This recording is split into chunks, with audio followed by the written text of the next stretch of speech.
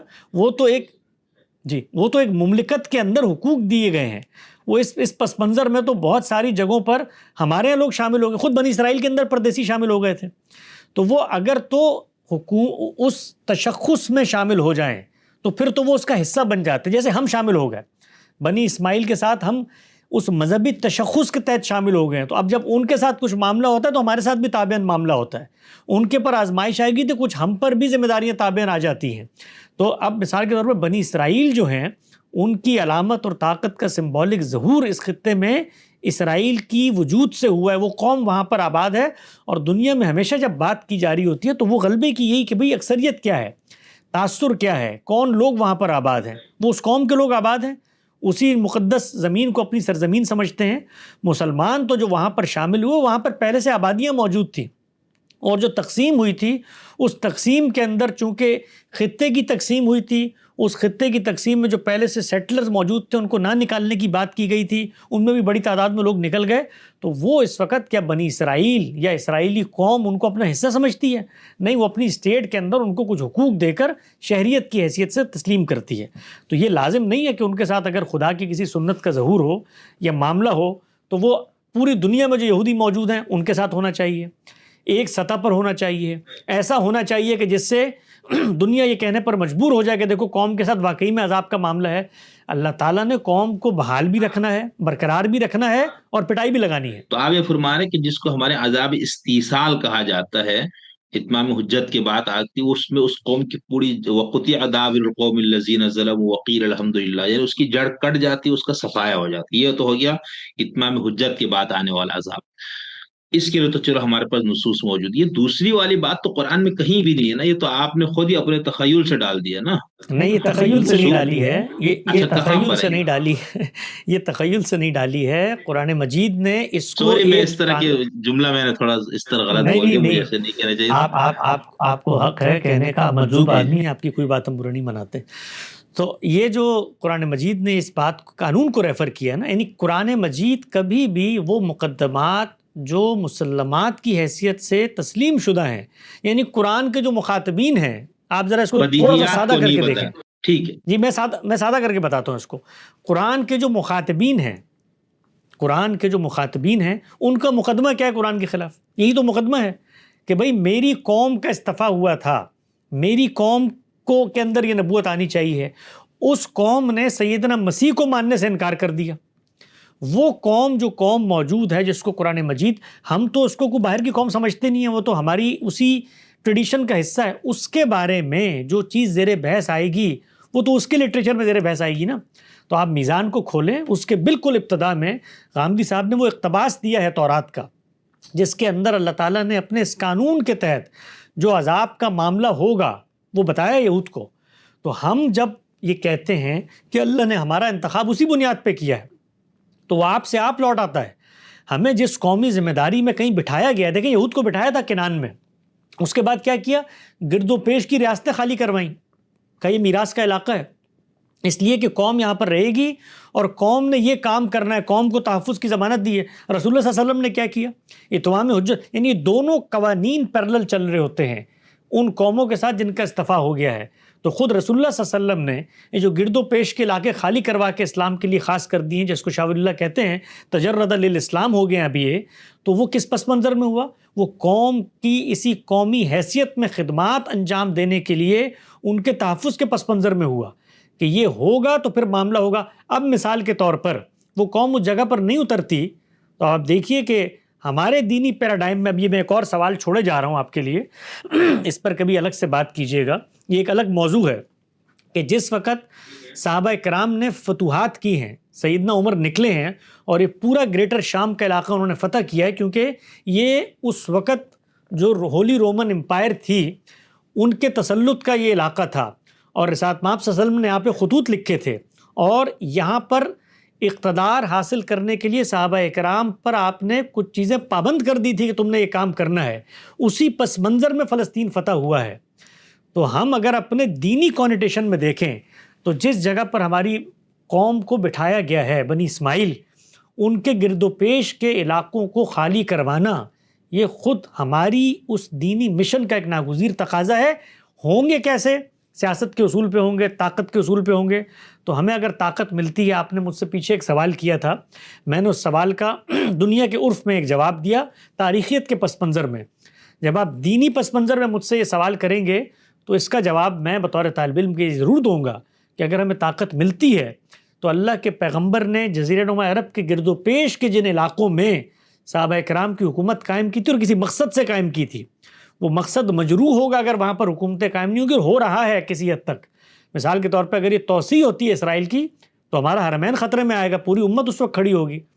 تو اس پس منظر میں پھر ہم اس کا تحفظ کریں گے، ہم یہ دیکھیں گے وہ، اور وہاں پر کوئی اسرائیل اور یہود کی شرط نہیں ہے، کوئی ہندو بھی آ کے ریاست بنائیں گے تو اس کا بھی خاتمے کے بارے میں غور کریں گے۔ صحیح، بہت اچھا، بہت شکریہ۔ اچھا سنیہ صاحب، یہ آخر میں ایک وہ پھر وہ لطیفہ آپ نے سنانا ہے، وہ بالکل ہاں، اینڈ میں رکھتے، ٹھیک ہے؟ یہ جو اب صحیح ہے۔ ہو رہا ہے، اب چونکہ ماشاءاللہ آپ امریکہ میں رہتے ہیں، ساری دنیا کی خبروں سے یہ سب چیزیں، آپ کا اپنا ماشاءاللہ سے سیاسیات پر، قوموں کے عروج زوال کا مذہبی نقطۂ نظر سے بھی، سیکولر نقطۂ نظر سے بھی، آپ ان سب چیزوں کے پر آپ کی گہری نگاہ ہے، اور ابھی جو کچھ دیکھ رہے ہیں، تو آپ کو کیا لگتا ہے کیا انجام ہوگا؟ ایران کے اندر رجیم چینج ہوگا، کسی ایک کی فتح ہوگی، جنگ بندی ہو جائے گی؟ آپ کی بصیرت یا آپ کا تجزیہ کیا ہے اس پہ؟ مجھے یہ لگتا ہے کہ جنگ بندی ہو جائے گی۔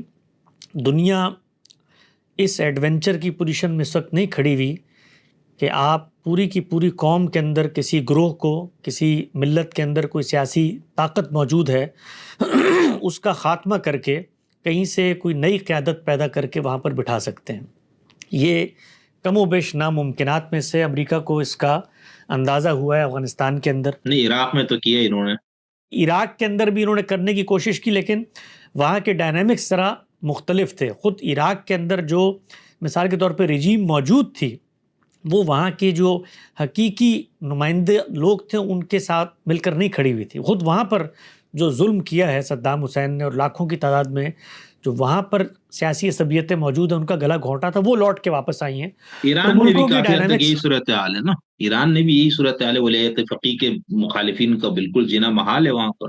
مخالفین کی تعداد ہے، خود وہاں کی مملکت نے جو کچھ کیا ہے اس کے اوپر آپ تنقید کر سکتے ہیں، لیکن صورتحال ایسی نہیں ہے کہ وہاں پر جو نظریہ موجود ہے، اور وہ نظریہ اپنے پس منظر میں اس رجیم کو ایک طرح کی جواز اور تقویت فراہم کرتا ہے۔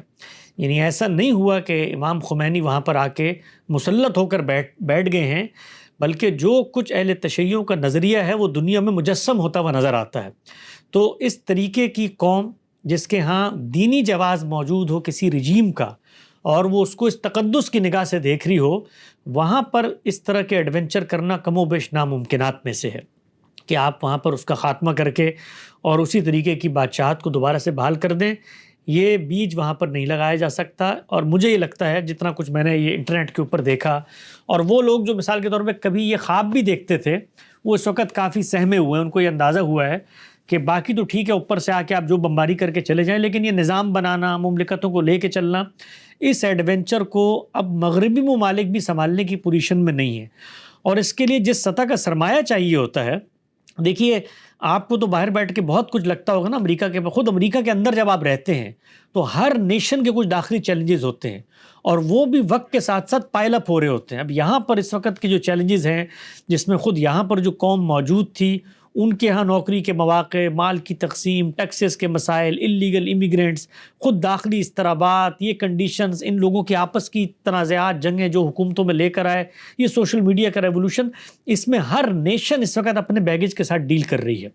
تو یہ آسان کام نہیں رہا کہ اس طریقے سے آ کر آپ مطلب یہ تو ہو سکتا ہے کہ بھی خاتمے کا بندوبست کر لیا جائے اور جگہوں کو ملیہ میٹ کر دیا جائے، لیکن باقاعدہ نظام بنانا، حکومتیں چلانا، یہ ایڈونچر کرنے کی میرا خیال ہے مغربی قومیں اس وقت پوزیشن میں نہیں ہیں.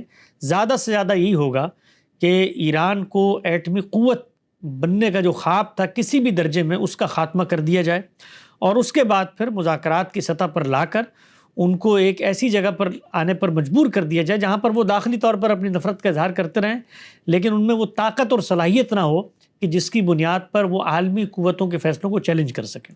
حسنین صاحب، آخر میں ایک طالب علم کے طور پر میں یہاں پر آپ نے بھی یہ بات کی، اور ہمارے ہاں چونکہ ماحول ایسا بن گیا نا کہ شیعوں میں یہی نظریہ ہے. ایسا نہیں ہے، یعنی پورا نجف کا مدرسہ، بغداد کا، عراق کا اور باقی دنیا میں جو شیعوں کا، وہ ولایت فقیہ کے اس تصور کو نہیں مانتے. وہ کہتے ہیں حق حکمرانی خدا نے امام کو دی ہے، یہ کسی غیر امام یا غیر معصوم کو نہیں ہے. لیکن بہرحال یہ ہو گیا تو آپ اس کو انہوں نے اس طرح بنا لیا. تو اسی طرح میں خیال یہودیوں کے ہاں بھی ہے نا، یہ ایک جو فلسطین ریاست اسرائیل کے خلاف بھی جو یہودی ہیں، ان کا بھی یہ نقطہ نظر ہے کہ مسیحا کا کام ہے یہ تم لوگ آ کے ادھر ریاست اسرائیل بنانا. اس طرح ہے کوئی؟ نہیں، بہت کم تعداد میں ہیں ایسی چیزیں ہیں. اور خود اس وقت جو آپ کو حیرانی ہوگی یہ بات جان کے، جو ایونجلسٹ فرقہ ہے مسیحیوں کا، جو اس وقت ان کی پشت پناہی کرتا ہے خود ان مغربی ممالک کے اندر، اور بڑے پیمانے پہ وہ چاہتا ہے کہ وہاں پر ان کو استحکام ہو، اس کے پیچھے بھی ان کا مذہبی نظریہ ہے کہ یہ یہاں پر ہوں گے اور پھر سیدنا مسیح کی آمد ہوگی اور پھر اس کے بعد وہ خاتمہ کریں گے ان سب کا. تو ہاں، تو یہ جس طرح آپ چیزوں کو دیکھتے ہیں نا نیشن اسٹیٹ کے دور میں، اور قومیں وہاں موجود ہیں اور یہاں موجود ہیں، یہ کہانی اتنی سادہ بھی نہیں ہے. یعنی خود عالمی قوتوں کے اندر جو پس منظر میں تائید موجود ہے یہود کی، وہ محض یہ لفظ کو پہ غور، وہ محض اس خطے میں سیاسی اثر و رسوخ کے پس منظر میں نہیں ہے. یہ حقیقت ہے. اس پر بہت کچھ یہاں پر آپ کو لٹریچر بھی مل جائے گا. مجھے خود موقع ملا ہے براہ راست کچھ جگہوں پر سمجھنے کا، بات چیت کرنے کا، کہ یہاں پر جو مسیحیوں میں سپورٹ ہے اس وقت، وہ محض اپنے برطانیہ عظمیٰ کے یا عالمی جنگ کے پس منظر میں کیے گئے فیصلے کے سپورٹ میں نہیں ہے، اس میں کچھ مذہبی نظریات کا بھی دخل ہے. یہ بہت دلچسپ بات ہے. چلے اس پہ بھی کچھ کسی دن بات ہونی چاہیے کہ یہ کیا ہے سارا. نہیں ٹھیک، بہت شکریہ. آپ وہ لطیفہ آپ اگر سنانے، میں نے آپ سے بہت ٹائم لے لیا. لطیفہ سنایا تو چونکہ آپ نے ایران کا ذکر کیا، تو ہمارے ایک دوست ہیں بڑے مشہور کالم نویس ہیں، انہوں نے بتایا کہ پاکستان کے اندر جو اخبارات ہیں ان کی ایک ایڈیٹوریل پالیسی ہے جس میں وہ کبھی بھی نام نہیں لکھتے ایران کا، وہ ہمیشہ اس کے لیے برادر اسلامی ملک کہتے ہیں. تو وہ انہوں نے کہتے ہیں کہ میں نے ایک کالم میں غلطی سے ایک محاورہ لکھ دیا کہ فلاں صاحب سے میری ملاقات ہوئی، اور جب میں نے ان کے سامنے استدلال پیش کیا تو ایران کی باتیں کرنے لگے. تو اگلے روز اخبار کے اندر جب وہ کالم چھپا تو اس میں یہ تھا کہ میں نے فلاں صاحب سے معاملہ کیا، تو وہ آپس میں برادر اسلامی ملک اور تران کی باتیں کرنے لگے. تو انہوں نے ایران تران کا جو محاورے کا لفظ تھا اس کو بھی تبدیل کر کے برادر اسلامی ملک کر دیا. چلے، یہ تو بہت اچھا. ٹھیک ہے، تھینک یو بہت شکریہ، آپ نے مجھے ٹائم بھی دیا. اور باقی میں اس میں آخر میں ایک بات کر دوں. لوگ عام طور پہ مذہبی طالب علموں کے بارے میں ان کا یہ خیال ہوتا ہے کہ بھئی یہ تو بڑے عالمی سیاست کے پیچیدہ موضوعات ہیں اور ان کے اندر بڑا، جس کو آپ کہتے ہیں نا، یہ سیاسی بصیرت اور یہ جیو پولیٹک، ہاں ان کو کیا پتہ. تو اس کو میں ایک صرف چیز بتانا چاہتا ہوں، جو ایک تبدیلی آ گئی ہے دنیا میں، یہ شاید سننے والوں کے لیے نا ایک نئی چیز ہو.